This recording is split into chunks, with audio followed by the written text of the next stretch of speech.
I would have to say on that issue, Greg, that, you know, if you have someone point a weapon at you, it's not a good deal to begin with.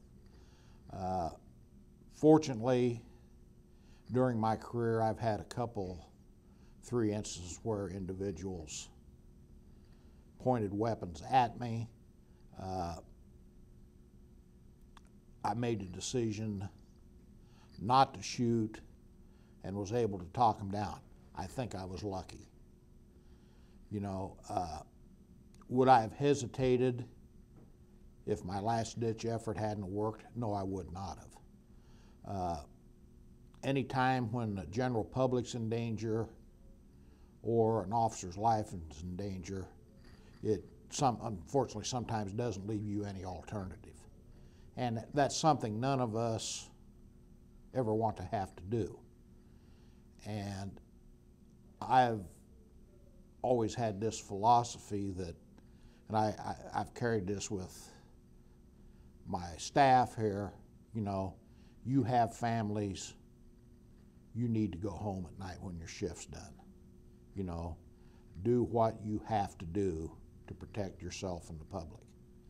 And, you know, I don't know all the circumstances down there other than what I've read on either in the paper or heard on news reports. Knowing the Van Buren County Sheriff as well as I do and his staff down there, I'm sure the right decision was made, you know, and it just isn't a good deal. Fortunately, there was no members of the public injured. The officers were able to go home, and it's a traumatic situation for the officer to deal with after it happens. And, you know, I wish him the best in coping with this, and I don't know much else to say on that. Is there special training that you give your deputies when situations like this arise, like where to shoot, or do you just have to protect yourself, your other deputies, and the public?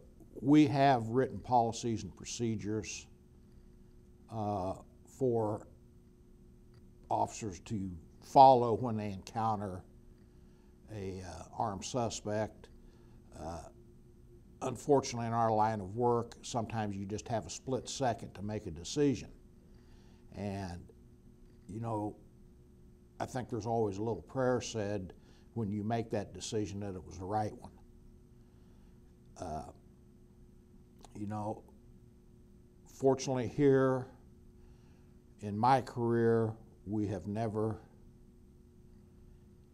had to do that. I've had a couple instances several years ago, and this all happened, mind you, within a week's period.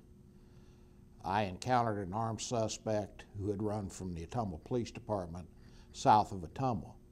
He pointed a handgun at me and just kept screaming at me, "Kill me, kill me." I had my weapon drawn with a bead drawn on him. And all of a sudden he just brought the gun up, stuck it to his head, and pulled the trigger. I had that happen twice within a week. So that I understand what the sheriff's office is going through down there with the incident in Selma, then the incident on Highway 2 there east of Cantrell, all within a span of about 4 days. So I know how that is. So, and that decision, at that point, before he turned the weapon on himself, I had made a decision I was going to one last ditch effort. And if he didn't drop the gun, and this was in a business parking lot where this occurred, you know, I was going to have to make a rather quick decision because I didn't want any of the patrons that was in that lot to be injured.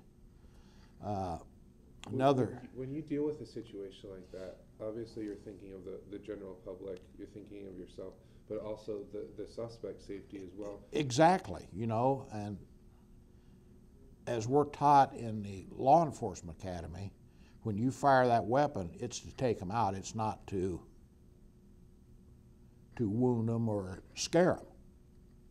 you know. Right. When you pull that trigger, it's for one reason, and that's to prevent any injury or loss of life to the general public or any officers.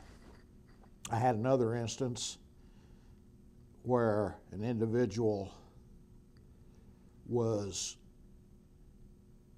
started out as a domestic, evolved into weapons fire. As I pulled up, the wife is backing out of the driveway. He's standing in the driveway with a .45 shooting into the car with his wife and children in the car. And fortunately, that was an incident where I was able to talk him down. Right. But that's not always the case. That's not always the case, and one of the rounds went through the windshield, took off the rear view mirror, and went into the headrest right alongside the little lady's head. So, I mean, she was very close to being dead. And, you know, I was within probably just a matter of a few seconds of firing on him when he finally put the weapon down. When you have situations like that, how do you, and when they turn the weapon on themselves, how do you cope with something like that as a law enforcement officer?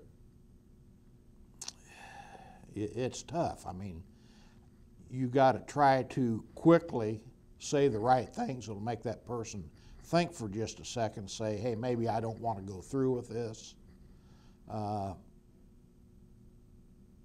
You know, and I'm sure that's what they did in Van Buren County.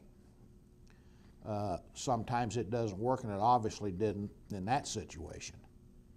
But, you know, you want to fire that weapon as the last alternative. There's nothing left to do.